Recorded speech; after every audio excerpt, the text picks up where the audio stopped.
Yep. Today, the white Jew imposter is gonna take a hit. I got right here the Talmud. You know what I'm saying? So right here, I'm gonna really try to teach uh some wickedness that's in this book. This book is so evil, you know. Talking about having sex with little kids is ridiculous. You know what I'm saying? The Jewish man, the white man, who has taken our identity in slavery, you know, and now he's going to tell us we're not the true house of Israel. We're not the true holy people of Yahweh. But we see in their book they are the most wicked thing in the universe. They are not. Let me just show you some of this. What this is what the white Jew promotes. We're just gonna start with something little. You see right here, it says. I'm going to read that. I just want to let you see it first. So you okay? And it says, since Torah said that a betrothed woman who commits adultery is liable for death by stoning, follows that a married one who commits adultery is not liable to death by stoning, but rather a less severe mode of execution. Well, that's okay. You know, even though that's not the Almighty's word, we're going to go to something. I want to show this real quick. When it says offer his seed to Malak, that to them, to the Jews, seed you offer your seed to Malak, that means you offer your sperm to him.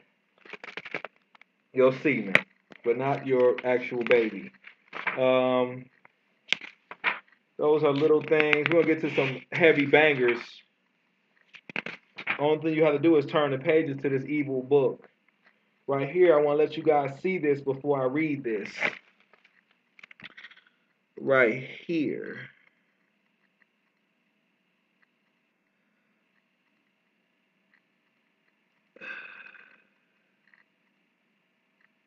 I'll read this real quick. It basically says, the man teaches that only a grown man who has intercourse with his father's wife is put to death, to the exclusion of minors. Right here, it just shows you it excludes minors to any. Basically, it excludes minors to punishment of adultery. You know, you have a sex with your father's wife, but if you're a minor, it's okay. But I'm gonna show you in this book, it's a minor if you have sex with it. It's okay if you're a minor if you have sex with an animal, if you have homosexual sex, as long as you're young, you're good. And even as long as the person who having sex with the young person, as long as they're young, they're good too. In half the cases. But let me read this. Let me let you guys be the judge of this.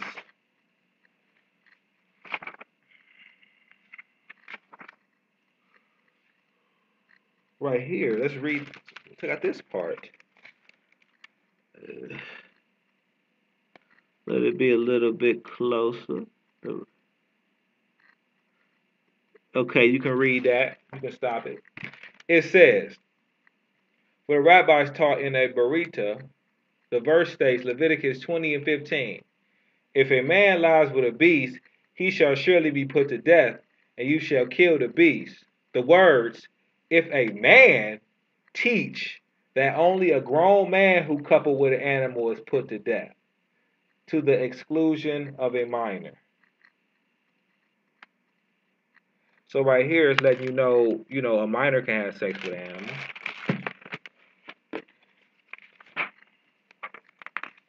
What are they gonna say? The freaking dog raped a minor or something? I want to read this part. I want you guys to see it first.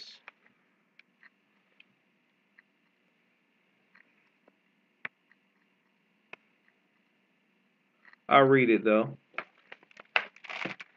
A man who perpetrates sodomy upon a man and allowed himself to be sodomized by a man. Rabbi Hu said, according to the words of Rabbi Ishmael, he is liable for two sin offerings. One for, you shall not lie, and one for, nor shall there be a male prostitute, according to the words of Rabbi Avika. He is only liable for one sin offering. You shall not lie, and you shall not be sodomized are one.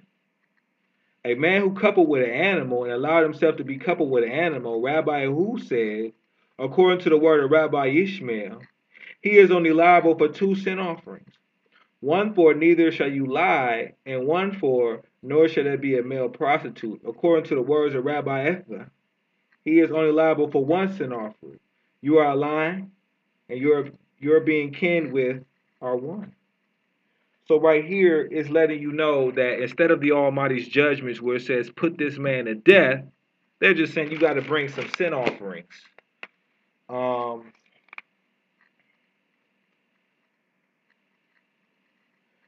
Okay, yeah, it says the same thing here. I'm going to keep it moving. I'm going to read something else right here. Want you guys to see this. See the whole part. Going to go close, let you see this.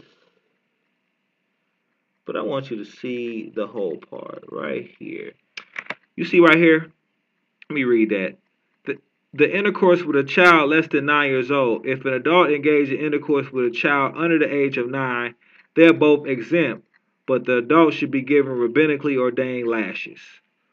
So right here, you know, both the adult and the child are not going to die for homosexual sex, and they're only going to lash this man with some lashes, and then he's going to heal up and rape another boy, a 9-year-old. And you read it yourself. Don't take, let me read this. It says, our rabbis taught the following Barita, according to the male object of homosexual intercourse. A minor is not treated like an adult, even though we learn from the words, if a man lies with a man, that an adult who committed sodomy is liable for the death penalty.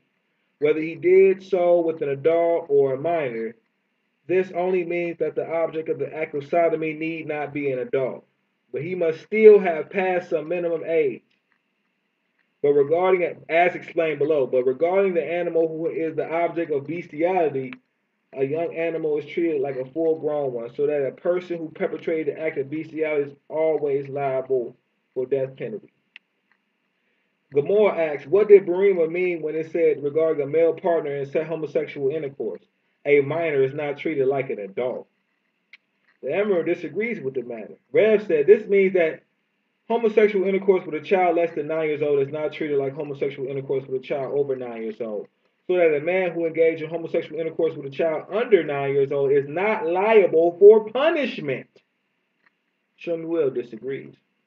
He said, this means that homosexual intercourse with a child less than 3 years old is not treated like homosexual intercourse with a child over 3 years old, so that a man who had homosexual intercourse with a child less than 3 years old is not liable for punishment. Okay? Let me read some more of this. Right there. I'm going to read that. It says, the Berita supports Rev, for it teaches that if a man engaged in homosexual intercourse with a child under the age of 9, he is exempt from liability. So as long as they're under 9, so you better find yourself a real young one. White Jewish person. Let me keep reading. Rav now, regarding a woman who allowed an animal to couple with her, she is liable for 2 manners of lying. For natural vaginal intercourse and for unnatural anal intercourse. But regarding a man who is coupled with an animal, he is only liable for 1 manner of lying for natural vaginal intercourse. For verse Leviticus 20:13 says, if a man lies with a man as one lies with a woman, literally laying with a woman, teaches you that there are 2 manners of laying with a woman. Rav Nasha understands that there are 2 manners in which an animal lies with a woman, but there is no similar verse regarding an animal, so that a man who engages in bestiality is only liable for 1 manner of laying, natural vaginal intercourse, meaning that they're not liable for both. It says right here, a woman is liable for both anal and vaginal intercourse with an animal.